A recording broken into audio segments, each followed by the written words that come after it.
Beautiful people, welcome to the Joy of Living with Dr. Joy. And today's topic, it could be a little somber, but that's okay. We have to talk about it though, especially in light of recent events. Our topic is safety reimagined, how to navigate anxiety, heal, and move forward after trauma.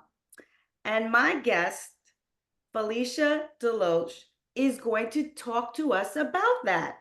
But before we get started, you know what we do on the Joy of Living show? We take it down with 3 deep breaths. Are you ready? Inhale, exhale, inhale, exhale. Last one, inhale, exhale. How do you feel? I know I feel great. And Felicea is still breathing. Felicea, I want to welcome you to the Joy of Living with Dr. Joy. And Thank you. I would like to also give a brief, very brief synopsis on what you do. So, Felicea Meyer Deloche is a licensed clinical social worker and has been working with children and families for more than 30 years. Felicea, along with an amazing board of directors, has founded the Growth and Healing Hub called The Hub, and the hub will turn no one away due to the inability to pay while growing the mental health workforce by partnering with local universities to train new community therapists. The hub began serving the community in November of 2022 and continues to honor its work in the community and the donors who assist the work in continuing the importance of mental health And wellness, and absolutely. wellness. And So welcome, Felicea. thank you so much. And thank you so much, Dr. Joy, for this opportunity, but also for all that you do for so many people.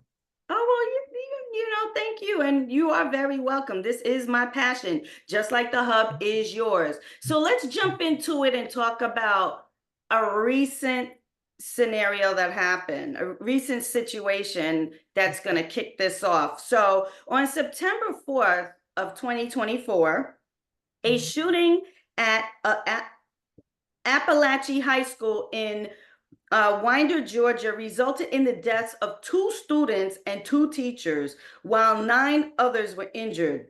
The shooter, 14-year-old Colt Gray, used an AR-15 style rifle, and his father, Colin Gray, has been charged for allowing him access to the weapon.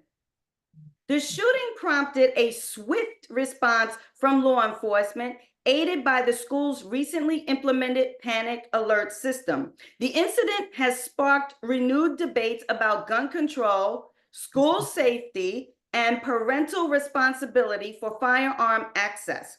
Both Colt and his father remain in custody as investigations and legal proceedings continue. So, Yeah. natural Yeah. responses, Felicea. So first of all, it's very sad. We recognize that there's been, I believe, over 45 shootings in schools over this past year. Mm-hmm. So it is a mental health crisis. And one of the things we know is that children, youth, and families are living with such high levels of anxiousness, concern, worry, and it all comes down to fear. Fear is one of the strongest human emotions, and fear allows us to react, and Mm-hmm. oftentimes react in ways that are very illogical and often harmful. So we're seeing a reaction from our community, from our humanity, if you will. Our country has been unsettled for a while. We had a pandemic that made it even more unsettled. And one of the things that we do often is we go to this device Mm. for everything. And this device is not helpful always for humans. Our brains were not made to look, focus, and be on 24 hours a day. And especially our brains were not made to do that when we're little and when we're teenagers. So in this particular setting, what we know about the particular shooting incident, and I want to say my heart and prayers go out to the entire community and to the shooter and his family, because lots of people's lives have been ruined. But the issue is that when we know we have a child who is feeling anxious, worried, bothered, and this young man had been visited by the police the year before, there is always a long history of concern as parents, but also as community members. We need to say, let's support you. Let's not ostracize you. Let's support you and get you the help that you need. A question. How do Mhm. we kick that off? Well, I think How do we we change the change that narrative? narrative. That's right. I think we need to begin now, while we're talking about shooting and gun laws and all that. I think we need to begin as a community to say, what can we do moving forward to support our children and teens? What can we do? And that means simple things. As parents, as family members, this is going to sound so old school, but spending time with your kids, having a specific time. Friday night is game night. You can bring your friends, but you're going to be at our house. We're having pizza and we're playing board games. There will be no devices. TVs won't be on. Music might be playing. No TVs, no cell phones. Cell phones are checked at the counter in the kitchen. We're not using them for the next 2 hours. This gives a real clear message to kids. Number one, I belong someplace.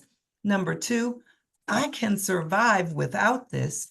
And number three, I'm important here. Look at, I'm connected to my family. Right. I'm important.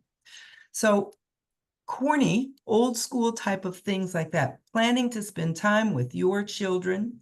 And if you know someone who's got in a family and the parents are so busy, they're working 2, 3 jobs. If you can invite that child to your home, and at first they are going to be a little misbehaving because they don't know. It's okay. Help them. This is that idea that it takes a village. It really does. And if the village doesn't support the child and the families, the village is going to be in pain from that child. So, how do we validate our feelings, Mhm. and our loved ones' feelings? Thank you. That is so important. Number one, the first place we go to is fear. It's scary. I've got teenagers that don't want to go to school. They don't want to go to the movies. They don't want to leave the house. Acknowledge that, yes, it seems like these are really scary times, but then move to the truth, reality, and facts. People get in car accidents every day. They don't plan it, but it happens. And we survive through those car accidents. And we Right. get up the next day and we get in the car and we go to where we need to go. So the truth is, if we go ahead and do some calming and reality checking in our home, spending time together, the best soothing thing we can do, it's like massaging our brain when it is hyperactive. We call it activated in fear, Right. to sit with another human in calm and go into the facts. If I just had a crisis, you would come to my house and you would sit with me, Dr. Joy. It's not anything miraculous. You would sit with me. You might hold me and you would say, girl, I'm so sorry. What can I do? This is scary. We can work on this together. So, is there a best practice that dovetails into the calming effect and what people should do? Well, there's a few. So number one, let's just take care of ourselves. Let's eat healthy. Let's make sure we're getting at least 7 hours of sleep, uninterrupted sleep, and that our children are getting at least 8 to 9 hours of sleep. Do you know I've talked to 5 teenagers in the last 2 weeks that get less than 5 hours of sleep a night? You know why? Why? Oh, because of the phone. Oh, of course. Of course. And if I can add, no television in the bedroom. Thank you. Let's add that. No screens. No No screen. screens in the bedroom. No, This that's right. should be charged in the kitchen. Somewhere else. Yes. Or So, charge it in the morning when you get up. It doesn't take that long to charge. yep. So truthfully, taking good care of yourself, taking care of each other, making sure, this sounds really corny, but exercising, Mm-hmm. doing those things, and then connecting. Also being mindful, spending time just with yourself in peace, making sure the way you speak to yourself is loving and peaceful. I'm okay. Things are safe where I am right here. This is going to be a good day. I'm going to see who I can help, and I am grateful to be here. That should be the first thing you think about when you pop open your eyes. Now, what did I miss on social media? Ugh. What about, I want to add another thing. I am enough. Oh, yes. Someone repeats, I am enough. I am And yes, I am enough. And then I have my own Dr. Joyce quote that's, in my books and stuff. And when I go on stage and I speak, I engage the audience and I say, repeat after me. I am who I am. And they say, I am who I am. I am. And I say, it's great to be me. It's great to be me. I said, okay, you are who you are because everyone else is taken, right? So let's discuss some of the common signs of fear and anxiety and stress. So there's a few. Restlessness. If you're sitting like this and it's hard for you to sit still, it's hard for you to focus, your brain is going everywhere, Right. you can't concentrate. Again, I hear this all the time from little kids at school. Having difficulty sleeping, either not going to sleep, not staying asleep, or sleeping way too much, Mm-hmm. overeating, self-medicating. Oh, yeah. But again, being mindful of what is going on in your head. It is amazing that we will watch a movie and say that's boring and click it, but we won't pay attention to what we have in our head and go, that wasn't healthy. I'm going to reframe that and say that in a positive way. Yeah, reframing statements, Yes. questions, it's Yeah. paramount. It's a game changer. Game changer. So you talked about, and then I want to kind of continue on this with regards to spending time with our children. We're going to put that in the bucket of open communication amongst family members. Yeah, and going back to old school, I know around the table, and we even did it with our children. Now we have two grown children, and they're starting they're well into their 30s. Okay, so but here's the thing, at our table, we didn't wait until Friday. We did a touch basis every day at dinner. Now, Absolutely. in some cases, because of the home dynamics, they might not be able to do it every day. But I like your idea about setting a time for family members to get together and put the phones away, Right. right? We call it, instead of family rules, I call them family norms. This is what we do at our house. At our house, when we eat together and we don't have devices. That's just the way it works. There are no devices at our table. Mhm. And we eat together, and people decide we eat together at least twice a week, at least 3 times a week, whatever your family can do. I know that we've got all kinds of schedules, but think about it. If we're playing soccer, we've got our kids playing soccer and baseball and the piano and in drama and at the science club, at some point we need them to be connected with the family That's right. and feel good about themselves. That comes from that downtime and that open communication and connection. Yes, and listening and respecting what the kids say. Because we may have them in all these activities and that increases their stress level. I mean, they do have to get their schoolwork done, right? Yes. And, So and what you said, though, Dr. Joy, is so important.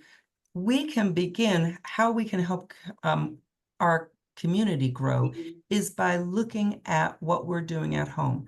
When we listen and honor what our children are saying, and I don't mean, yes, sometimes they're misbehaving and speaking inappropriately, so we got to redirect them and help them understand how to do that. That's But right. having a conversation with my 5-year-old, with my 7-year-old, with my 12-year-old, no, my babies are grown, but Oh, yeah. having these conversations, honoring them and saying, oh, you know what, mommy is tired right now. My ears are taking a rest for 5 minutes. You can play there. And then we are going to talk about what you did at school. So that's the tip, huh? So that's the tip to get around it because, parents are stressed. They The are. children are stressed. So you have the children over here, and then you have the parents over here. And then when you put it together, it's an immense amount of stress. But I like what you said in terms of a practical tip of the parent needs to calm themselves first, Okay. almost asking for permission of the child to like let mommy or daddy calm their mind Mhm. and then come back to me in 5 minutes, like even set a time clock. Yes, When it yes, goes off, then we come back and we chat. yes. And mom and dad practice that deep breathing, getting themselves calm so that they can have a calm effect. Now, what you've done is you've modeled for your child so that when they are feeling so overactivated that they will say, I need a break. Hmm. And we should honor that when they say, I need a Oh break. yeah, listen to it, right? Right? Listen to that. Then we're also teaching them how to have a conversation that is humane and Mhm. helpful, just the way we should talk to our neighbors and the people at the grocery store and anybody else. And just like we can disagree at home in a calm, loving way, we Mhm. can disagree anywhere else that way. But it starts at home. That's where we learn it. And I agree with that. So now that we got the home situation under control in this Mhm. conversation, Mhm. let's move it now to the schools and the community.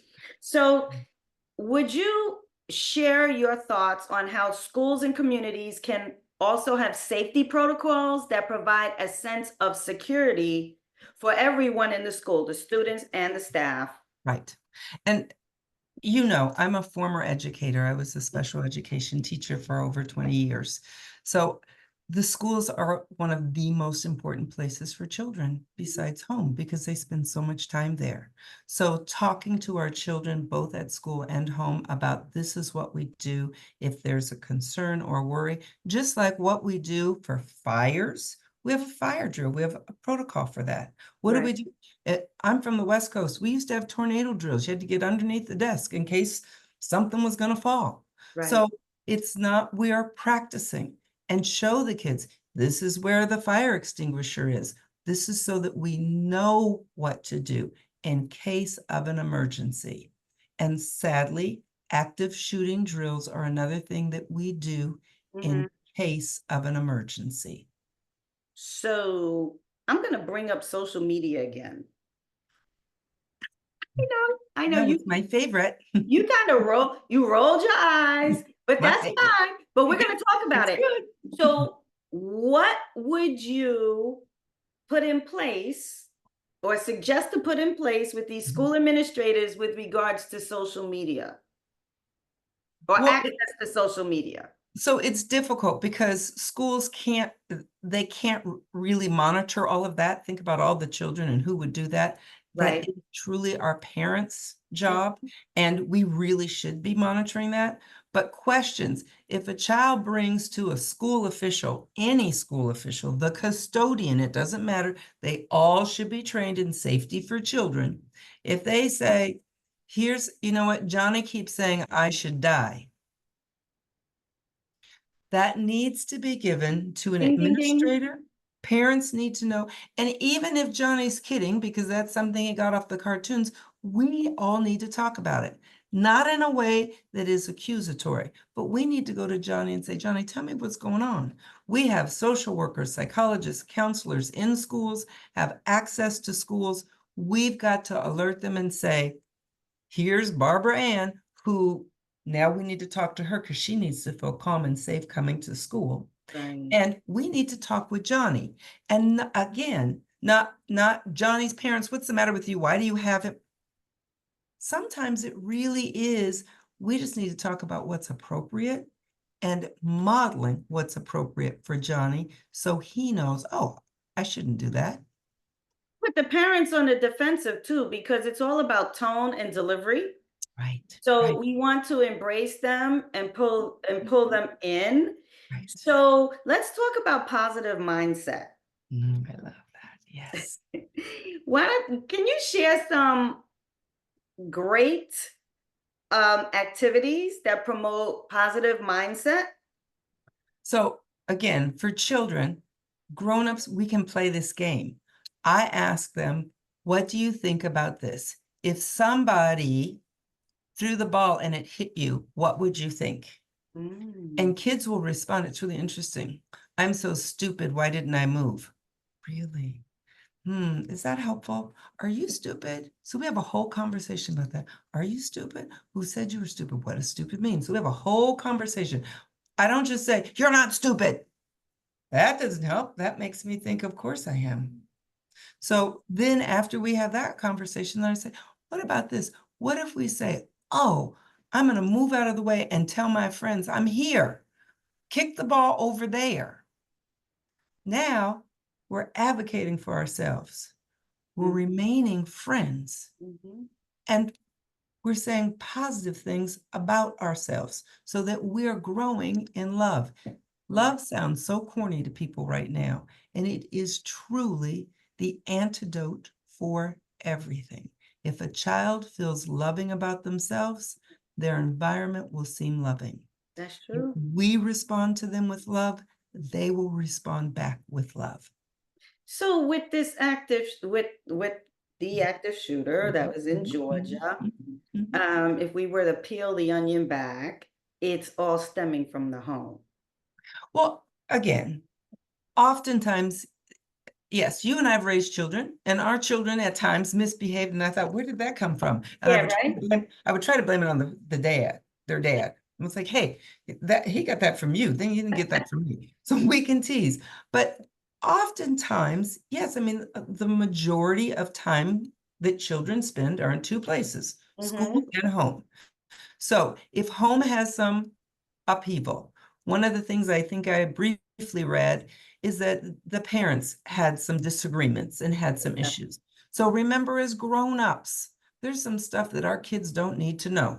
Right, And because the kids take it on themselves and they may even blame themselves as to the reason why the parents absolutely, are having this argument or absolutely. going down the divorce road, Right. right? So there's a couple things I really want to hit on though with this, Dr. Joy. One, yes, if parents are having issues in their marriage, make sure that your kids know that you both parents love the children, and this is a grown-up thing. It has nothing to do with the child.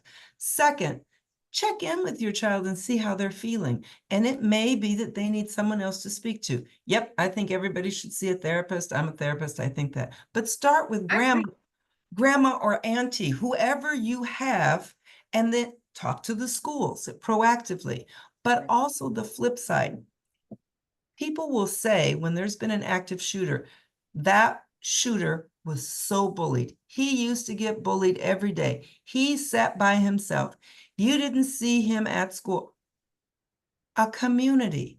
If we know someone is being bullied, why aren't we doing something about that? I feel like we have as much responsibility for that shooting as the rest of the community when we knew this little boy was being bullied for 2, 3, 4 years. What No, did the grown-ups but do? they have to be open to see that and acknowledge it, right? Who? The child? Well, the child was being bullied. Somebody saw it. The people that saw it Yes, needed to take yes. another action. Action. That's right. That's the problem. So let's talk about the importance of seeking help from a mental health professional if Mhm. anxiety becomes overwhelming or affects daily functioning. So again, anytime you become so overwhelmed that you're not enjoying your life, that there are changes being made in your life that you don't want, again, your eating habits, your sleeping habits, isolating yourself and not talking to people, Right. feeling like you just don't enjoy things that you used to enjoy. I have a client right now, she doesn't even enjoy the food that she used to love. Just when things are changing, not in the positive, you don't feel it's growth, Right. then it's time to see someone who can help you sort through these things. And I tell people all the time, our culture is really interesting. If you have a heart problem, you go to the cardiologist. If you broke your arm, you go and you get it set and you get a cast. Hmm. But if you're having some feelings that you don't agree with, we don't want to talk about your brain. Yeah, but It's an organ, there's a stigma around that though. but we need to remove that stigma. That's what I'm saying. For Our brain is an organ just like our heart and our lungs are. We see sure. a pulmonologist, a cardiologist. Why not see a therapist? That's I totally agree with you. So what is your suggestion on how to foster resilience in ourselves and our communities that can help us cope better with traumatic events in the future? Excellent. Again, going to our children, helping our children with failure. Mm. Oh, that's a whole segment in itself. You know that, Felicia, This right? is a whole segment, but You're truly, gonna have to come back. thank you. I would love to. But truly, what is resiliency? Resiliency is the ability to bounce back after Mhm, something negative, traumatic happens. So we start that at a young age, but we can grow it at any age. And it really starts with, again, the way in which we think about ourselves. mhm. It reflects the way in which we think about our environment. Right. So if you think of yourself as a strong problem solver and you are kind and loving to yourself, when something happens, you say, I can get over this. I've dealt with worse things. I'm going to work through this. And then you think, I've got a whole network. Here's my support network. I'm going to talk to my mama. I'm going to talk to my girlfriend. I'm going to talk to my neighbor. I've got all this. If you don't have those things, you might say, this is the worst. This is the end. I don't have, why would I bother even waking up tomorrow? Oof. Same event, two different thought processes. Mhm. So we know we have friends that sometimes think, girl, I don't know what I'm going to do. What do? We say, yes, you do. Think of this. Think of when this happened. And I'm here for you. And I'm going to come over tomorrow and we're going to do that. That is helping to foster that resiliency. It's like, yeah, you're right. You're right. I did do this. I can do that. Thank you. That So, is fostering resiliency. but there's I mean, I have both hands up, but the one person that's having the problem has to be vulnerable and seek at out and let someone know that they're having an issue, share it with a girlfriend or family member, and then that family member or girlfriend needs to have the wherewithal and the patience to create a safe space for that friend. Absolutely. And So it's that's just, the optimum. That's the yeah, that's optimum, the optimum. That's the right? optimum. However, we're talking about situations like when tragedy happens. Yes, Number one, sometimes we need somebody more than a friend, and that's why we have therapists. that's right. And number two, sometimes we need someone to identify it for us. If I go through a loss and I'm feeling sad and withdrawn, I'm a therapist, I'm good, I can do this. You would come to me and go, Felicia, you have not been yourself for a long time. And I know you lost, but don't you think it would help to talk to someone? Now that's a loving, kind friend. That's Now I right. can get mad. I can get mad if I want to. But when I really start to think about it, you didn't call me names. You didn't accuse me. You tried to help. Isn't that what friends do? Yes, good friends. Good friends. Good friends. And that's the adulting part of being a good friend. Right. So, helping children feel safe, such Okay. as maintaining routines, providing reassurance, and encouraging them to express their emotions, maybe through art or storytelling. Telling, Add dance, that. movement, drama, any of those things. Absolutely. Allowing them to just get their feelings out in the environment, Mhm. however positively that is. I Right. have I have a little girl who has learned to bake cookies, and she bakes cookies and takes them to the homeless shelter. And She has had all kinds of trauma in her life. Her foster parents are allowing her to cook so she can do this. And how old is she? She's 11. Okay, so she has Yep, some yep. supervision. Okay, She but has some that's supervision, but that's kudos to her foster parents. it's kudos to her foster parents, and it's kudos to her for For you. recognizing Yeah. this makes me feel good. It makes me feel good to create, and it makes me feel good to give.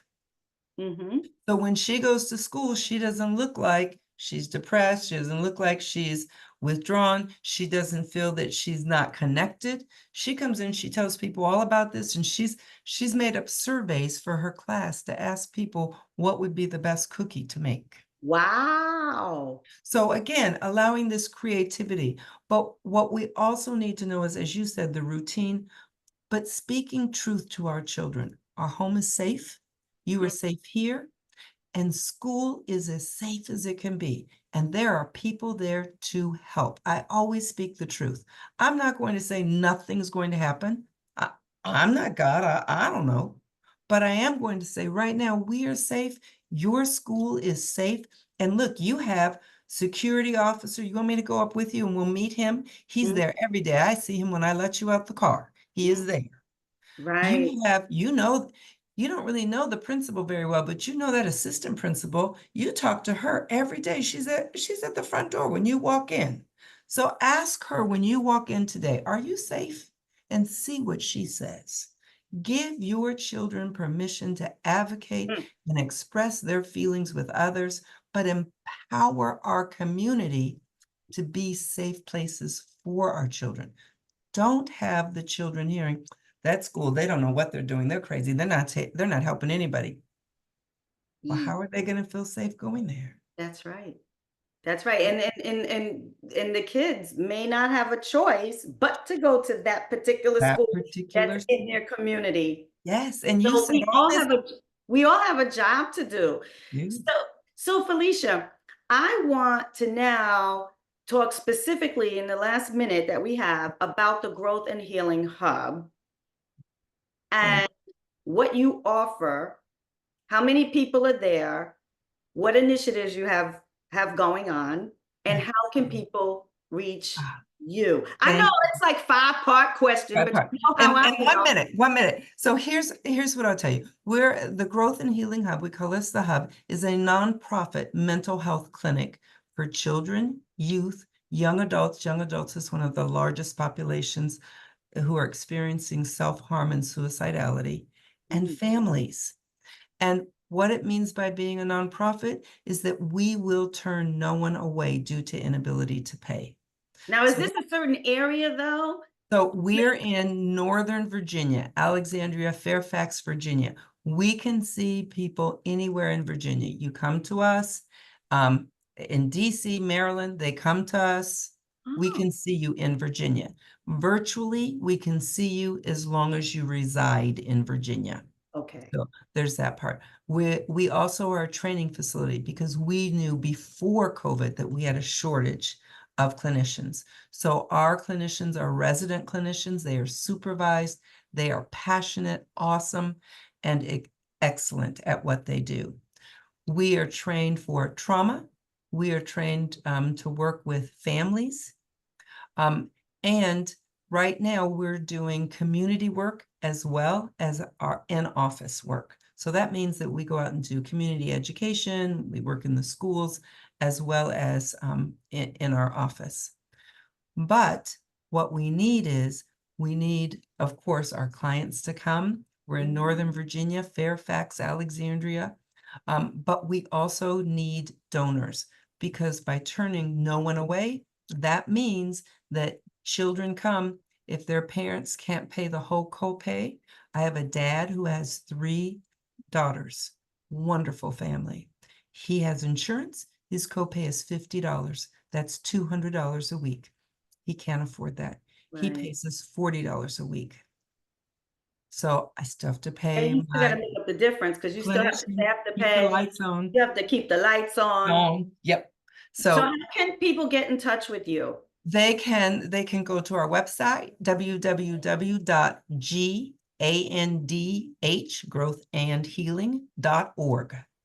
Yeah, so it's not growth and healing as one word. It's www.gandh.org. I'm repeating it so then that way the viewers and the listeners can get it. Thank you. Thank you. Thank you. So one last thing, anything else you want to share before we sign off? Thank you. I just want to share, first of all, thank you for your commitment and for all of your viewers' commitments to themselves, loving and caring themselves, their families, and then extending that to the community.